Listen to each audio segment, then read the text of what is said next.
చాలా రకాల ఉద్యమాలు, లాఠీ చార్జీలు, హింస, ఇవన్నీ అన్ని రకాల బాధలు, వీటన్నిటితో పాటు ఈ టైం కూడా ముగిసిపోతుండడం. ఇంకో నెల అయితే ఇంకా అయిపోయినట్టే కదా.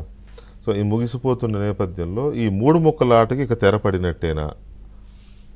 వాస్తవానికి 3 ముక్కల ఆటకి ఎప్పుడో తెరపడిందండి. అంతేనా? ఆంధ్రప్రదేశ్ హైకోర్టు 2022 మార్చి 3వ తారీఖున ఎప్పుడైతే కంటిన్యూస్ మ్యాండమస్ జడ్జిమెంట్ ఇచ్చిందో ఆ రోజే అయిపోయింది. కాకపోతే జగన్మోహన్ రెడ్డి గారు అన్ని ప్రాంతాల ప్రజల్ని మభ్యపెట్టడానికి, ముఖ్యంగా ఆయన పార్టీ కార్యకర్తల్ని, ఆయన పార్టీ నాయకుల్ని మభ్యపెట్టడం కోసం దాన్ని సాగదీస్తున్నాడు. ఇప్పుడు ఇంకో 2-3 వారాల్లోనో లేదా వచ్చే నెలలో ఎలక్షన్ నోటిఫికేషన్ వస్తుందని అందరికీ తెలుసు. అందరికన్నా ముందు అభ్యర్థులు ప్రకటిస్తుంది ఎవరండి? ఆయనే కదా. అందరికన్నా ముందు అభ్యర్థులు ప్రకటిస్తున్నాడంటే అర్థం ఏంటి? రేపో ఎల్లుండో ఎలక్షన్ వస్తుందనే కదా.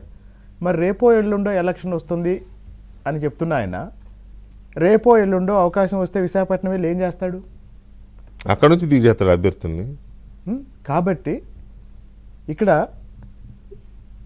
ఒక ముఖ్యమైన విషయం చెప్తానండి. అమరావతి నుంచి రాజధాని తరలిస్తున్నాము, 3 రాజధానులు పెడుతున్నాము అని ప్రకటించినప్పుడు వైసీపీలో కింద నుంచి పై దాకా ఏమనుకున్నారంటే 3 రాజధానులే మనల్ని గెలిపిస్తాయి. ఎందుకు అంటే 3 ప్రాంతాలు, అన్ని ప్రాంతాలు సమగ్రాభివృద్ధి అని చెప్పేసి జగన్మోహన్ రెడ్డి గారు చెప్తున్నారు. జనం నమ్మేస్తారు. లేదు, అమరావతిలోనే ఉండాలని చంద్రబాబు నాయుడు గారు చెప్తున్నారు.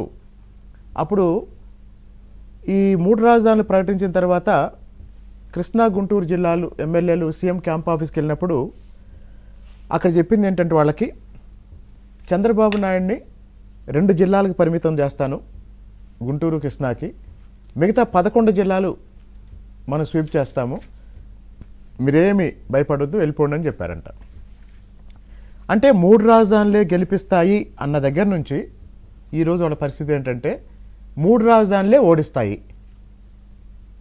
3 రాజధానులే ఓడిస్తబోతున్నాయి. ఎందుకు అంటే అందరికన్నా పెద్ద మోసం జరిగింది రాయలసీమకండి.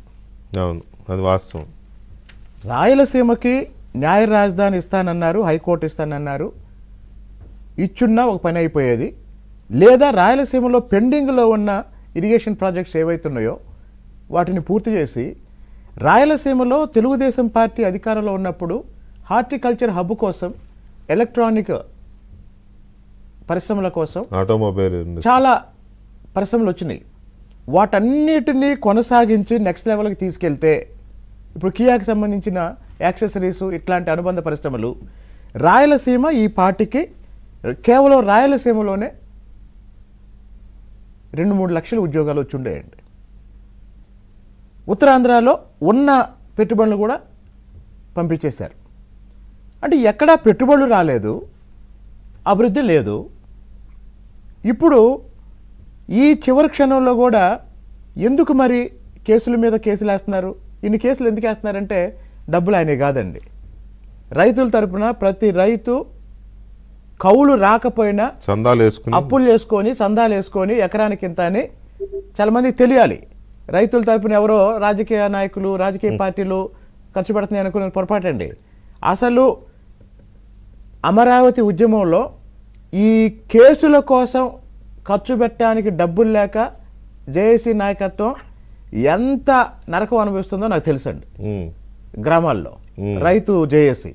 సరే, మొత్తం మీద ఇది 3 రాజధానులు అనేది ఒక తొగ్లక్ ప్రయోగం అండి. చరిత్రలో తొగ్లక్ ప్రయోగం విఫలమైంది, వర్తమానంలో కూడా ఈ తొగ్లక్ ప్రయోగం విఫలమైంది. మరి ఇప్పుడు రేపు పొద్దున ఎలక్షన్లో ఏం చెప్తారు ఆయన? నేను విశాఖ రాజధాని తీసుకొద్దాం అనుకున్నాను, చంద్రబాబు నాయుడు, పవన్ కళ్యాణ్ ఆపారని చెప్తారు. నీకు 151 సీట్లు జనం ఇచ్చినప్పుడు 6 నెలలు అమరావతిలోనే ఉండి పరిపాలించావు. 6 నెలల తర్వాత డిసెంబర్లో ప్రకటించావు.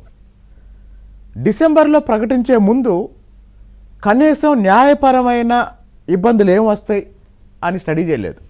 ఒకే ఒక మాట మాత్రం చెప్పాడు, సౌత్ ఆఫ్రికాలో 3 ఉన్నాయి, మనకి 3 ఉంటే తప్పేంటి అని. కాబట్టి ఇప్పుడు ఆ 3 వల్లే ఈ ప్రభుత్వానికి, ఈ పార్టీకి మూడుతుంది. ముడుతుంది. ఇంకో విషయం అండి, వాస్తవానికి జగన్మోహన్ రెడ్డి గారు 3 రాజధానుల గురించి మొదట చెప్పినప్పుడు ఆయన పార్టీ నాయకులు నమ్మారు, లేకపోతే ఇది రాజకీయంగా మనకు ఉపయోగపడుతుంది అనుకున్నారు.